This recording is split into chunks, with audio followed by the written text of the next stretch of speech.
লাইলাতুল কদর, এই কদরের রাতটা হচ্ছে এমন রাত যেটা খায়রুম মিন আলফি শাহর, 1000 মাসের চেয়েও সেরা। 1000 মাস লাগাতার ইবাদত করলে যে সওয়াব, কদরের রাতে ইবাদত করলে এর সমান সওয়াব হবে নাকি? সমান হবে না। আল্লাহ তাআলা বলেছেন খায়রুম মিন আলফি শাহর, না এর চেয়েও শ্রেষ্ঠ, এর চাইতেও বেশি। 1000 মাসে, অর্থাৎ 1000 মাসে হয় 83 বছর 4 মাস।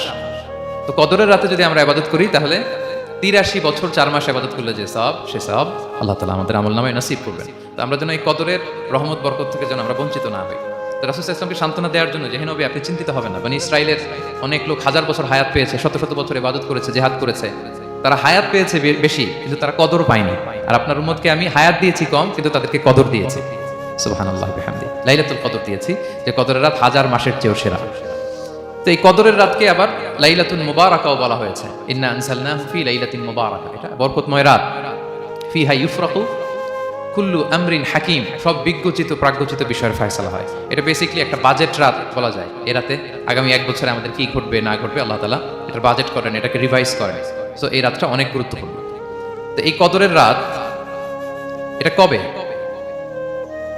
এটা স্পেসিফিক ছিল, মানে সুনির্দিষ্ট ছিল। রাসূল সাল্লাল্লাহু আলাইহি ওয়াসাল্লাম আমাদেরকে জানাতে চেয়েছিলেন কবে, কিন্তু রাসূল সাল্লাল্লাহু আলাইহি ওয়াসাল্লাম জানাতে পারেননি। সহিহ বুখারীতে এসেছে যে রাসূল সাল্লাল্লাহু আলাইহি ওয়াসাল্লাম, খরাজান নবী সাল্লাল্লাহু আলাইহি ওয়াসাল্লাম লিয়ুখবিরানা বিলাইলাতিল কদর। উবাদা ইবনে সামিত রাদিয়াল্লাহু তাআলা আনহু বলেন, রাসূল সাল্লাল্লাহু আলাইহি ওয়াসাল্লাম আমাদেরকে জানাতে বের হয়েছিলেন যে কবে কদরের রাতটা। ফাতালাহা রাজুলান মিনাল মুসলিমিন, হঠাৎ মুসলমানদের মধ্যে থেকে দুইজন ঝগড়া লাগলো, তর্ক লাগলো আর কি। রাসূল সাল্লাল্লাহু আলাইহি ওয়াসাল্লাম হঠাৎ করে ওই ঝগড়ার দিকে খেয়াল করলেন, ওইদিকে খেয়াল করে ওই তারিখটার কথা তিনি ভুলে গেলেন। ফারুফিআত, রাসূল সাল্লাল্লাহু আলাইহি ওয়াসাল্লাম বললেন আমার হৃদয় থেকে, অন্তঃকরণ থেকে এটাকে উঠিয়ে নেওয়া হবে। এখন আমি মনেই করতে পারছি না এটা কি 23 না 25 না 27 না 29, আমি মনে করতে পারছি না। এজন্য রাসূল সাল্লাল্লাহু আলাইহি ওয়াসাল্লাম বলেছেন যে তবে আমি এতটুকু মনে করতে পারছি, ফালতামিসুহা ফিল আশরিল আওয়াখিরি ফিল বিত্রি, রমাদানের শেষ দশকের বেজর রাত্রিগুলোতে তোমরা কদর তালাশ করো। বেজর রাতে যদি তোমরা কদর তালাশ করো তাহলে এই কদর সুনিশ্চিতভাবে তোমরা পাবে।